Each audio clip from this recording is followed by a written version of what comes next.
Fala, galera do Corujão Vascaíno, chegando aqui com aquele nosso vídeo noturno, trazendo todas aquelas notícias, aquelas informações gostosas do Vasco da Gama.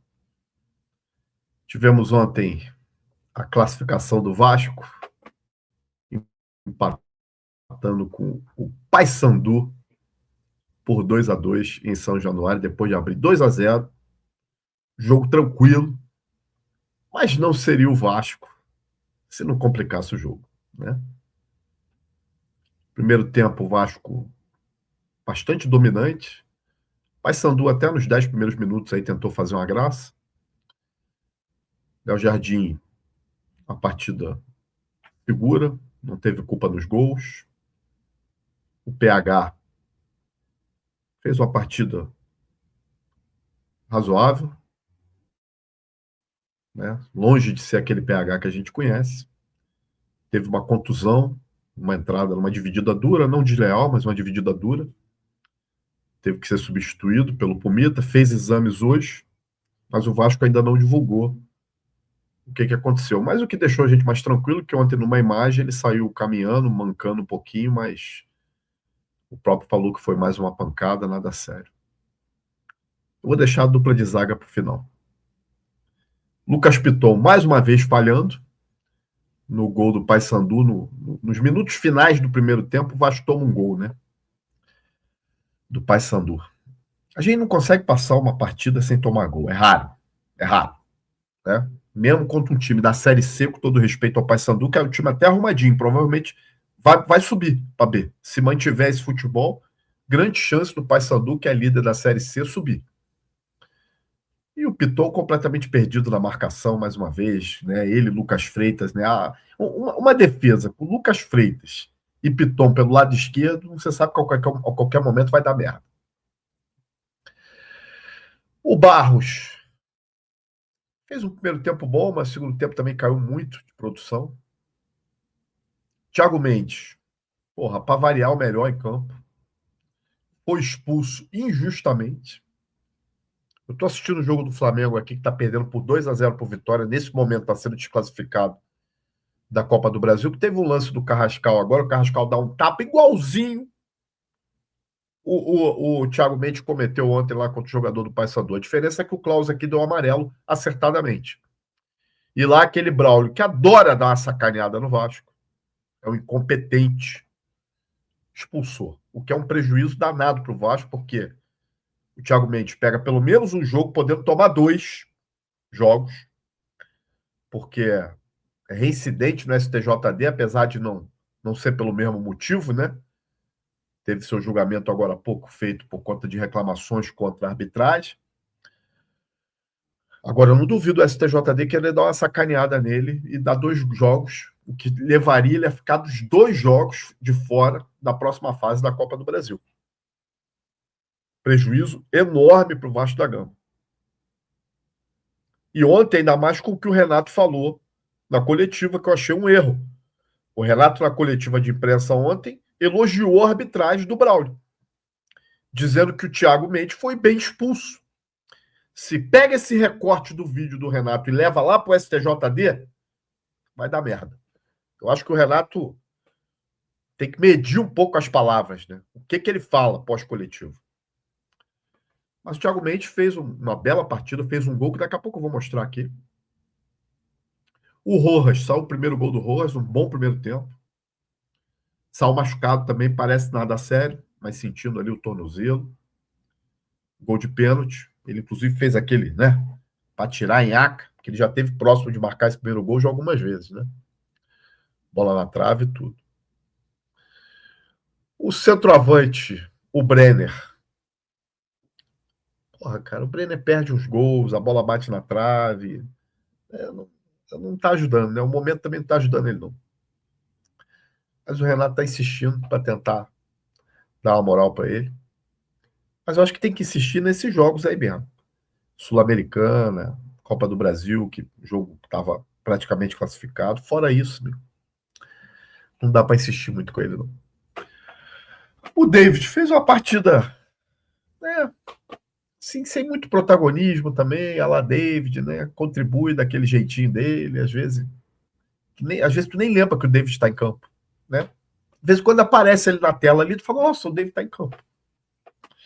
Agora, Marino e Inestrosa, estreou pelo Vasco da Gama ontem. Disparado a melhor partida, fiquei muito feliz com a partida do Marino, né? Ou seja, mostrou um pouco daquilo que a gente imaginava que ele tem. Espero que ele continue assim. Excelentes jogadas individuais. Lance do gol do Thiago Mendes, graças a ele. Então fez uma boa partida. E aí a gente fala da zaga, né? O Lucas Freitas. O Lucas Freitas é um zagueiro de Série B, né? Caberia perfeitamente no Paysandu. Seria um bom zagueiro para o Paysandu. Né? Não sei nem se seria titular no Paysandu, tenho dúvidas. Mas poderia estar no elenco. Limitado, afobado, enrolado. Qualquer coisa que tu possa falar de ruim aí encaixa no Lucas Freitas. Já o seu Saldívia, esse aí, que é uma herança do seu Diniz, devia pegar ele e devolver pro Diniz, fazer um papel de presente, botar um laço, mandar entregar lá em Itaquera pro Diniz. Agora, eu me admiro o seguinte: o scout do Vasco aprovou a contratação desse Saldívia? Ou foi só pela indicação do Diniz? A indicação do Diniz, peraí, então pode trazer de qualquer jeito. Cara, eu tenho falado no canal aqui, que me acompanha sabe disso. Nos primeiros jogos que eu vi desse Saldívia, eu já falei que ele era uma merda. Eu não precisei de 5 jogos para dizer que ele era uma merda, não. No segundo jogo, eu já estava dizendo que ele era uma catástrofe. E está se demonstrando uma catástrofe. O golaço contra que ele fez ontem, porra, não foi um acaso, gente. Não foi azar. A questão do Saldívia não é azar. É ruindade mesmo. Então o Vasco da Gama precisa ir atrás de pelo menos um zagueiro. Seriam 2. Mas se vier um bom. Aí eu vejo muita gente querendo dar desculpa. Não, porque o Saldívia, ele tem um problema, né, na bola aérea. Ele tem um problema na saída de bola. Eles querem dar desculpa para a ruindade do Saldívia. O problema do Saldívia é só um. Ele é ruim. Ele é ruim.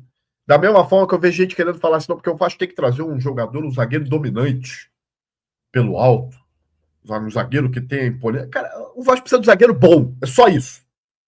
Não precisa botar esses adjetivos todos aí, não. Nós precisamos de um zagueiro bom.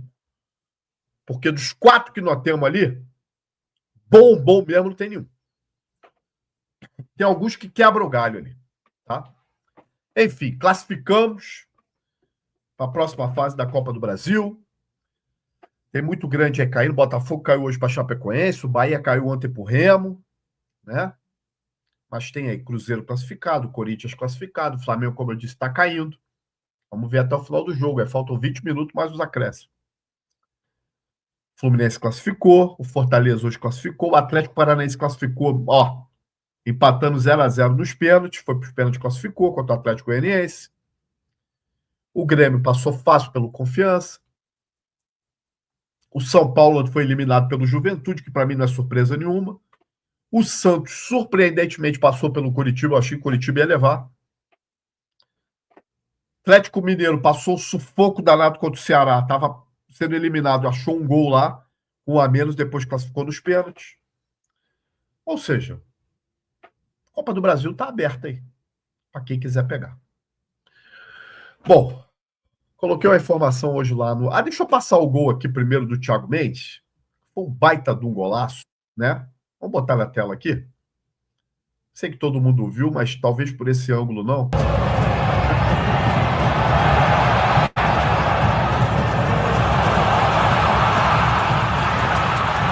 Dividiu no pé de ferro e bateu bonito, né? Colocado. Eu acho, cara, que o Thiago Mendes nunca fez tanto gol na carreira como ele tem feito agora.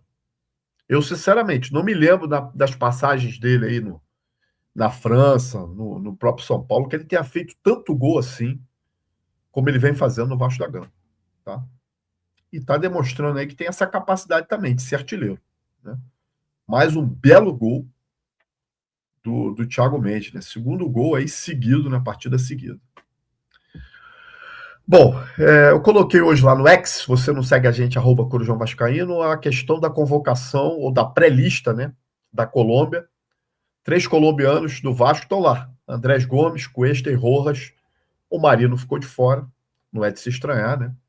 Não vem jogando bem. E eu acho aí que o Andrés Gomes e o Cuesta têm chance de estar na Copa do Mundo. O Rojas eu acho mais difícil, tá? Acho mais difícil. Mas o Andrés Gomes e o Cuesta, apesar do Cuesta não viver um bom momento, um grande momento, ele tem a confiança do técnico. E o Andrés Gomes vem sendo convocado aí já há algum tempo. Então, acho que esses dois aí, grande chance de irem para a Copa do Mundo. Ao todo, 13 colombianos que jogam no Brasil foram convocados. Entre os 13, 3 do Vasco da Gama. Né? Para o jogo contra o Internacional, no próximo sábado, às 18h30, lá no Beira-Rio, escolhido para apitar Ramon Abate Abel, Santa Catarina. Cara, é um cara que vai para a Copa do Mundo, mas o momento dele também não é bom, não. Não é bom. Depois que ele tomou aquele gancho lá contra aquele erro que ele cometeu contra o Palmeiras, voltou extremamente inseguro. Tá? Inseguro. O jogo que ele apitou aí, que ele foi lá no VAR lá para anular o gol do Vasco, lá, o gol do Nuno Moreira, né? Foi o primeiro jogo, né? Contra o. Foi o jogo contra o Paysandu? Não lembro. Foi algum jogo aí, não lembro agora qual foi o jogo. Que deu aquele... Acho que foi contra o Paysandu, né? Que deu aquele tapa lá, que o Nuno fez o gol e ele anulou. Cara, sei lá. Era um cara que eu gostava, né? Antes de cometer aquele erro e pegar esse gancho. Mas, nesse momento, a CBF vai ter que pôr esses caras para rodar, né? Afinal, estão na Copa do Mundo. O Internacional perdeu a zaga titular por suspensão, né? Cartão amarelo. O Félix, né? O equatoriano, acho que é Félix, né? E o Vitor Gabriel. Os dois titulares da zaga do Inter estão suspensos, né? Então não enfrentam o Vasco da Gama. Em compensação, está de volta aí o Mercado, argentino Mercado. Mas está vindo de contusão. E é um zagueiro lento. Já é veterano, né? Mais de 35 anos, tem 35, 36 anos, argentino. É um zagueiro que compensa a lerdeza, vamos dizer assim, pelo bom posicionamento, porque é um cara experiente. Mas se for para cima dele, ainda mais voltando de contusão, eu acho que tem chance aí do Vasco sair com êxito nesse embate direto contra o Mercado. O goleiro Rocher também está voltando de contusão e vai para o jogo às 18h30 no próximo sábado no Beira-Rio. Coloquei na capa do nosso vídeo aí o nosso presidente Pedrinho, porque nesse momento o assunto é a revenda da SAF, né? Segundo alguns portais, YouTubers, né? As grandes mídias falando que a venda está caminhando a vento e popa e que daqui a pouco teremos um desfecho definitivo em relação ao Marcos Lamáquia, né? O homem invisível, aquele que só tem uma foto no Google, aquele que nunca foi visto dentro de um estádio de futebol. Tu não sabe nem para qual time ele torce. Será que um dia ele bateu a bola, vestiu um calção, uma chuteira? Não se sabe.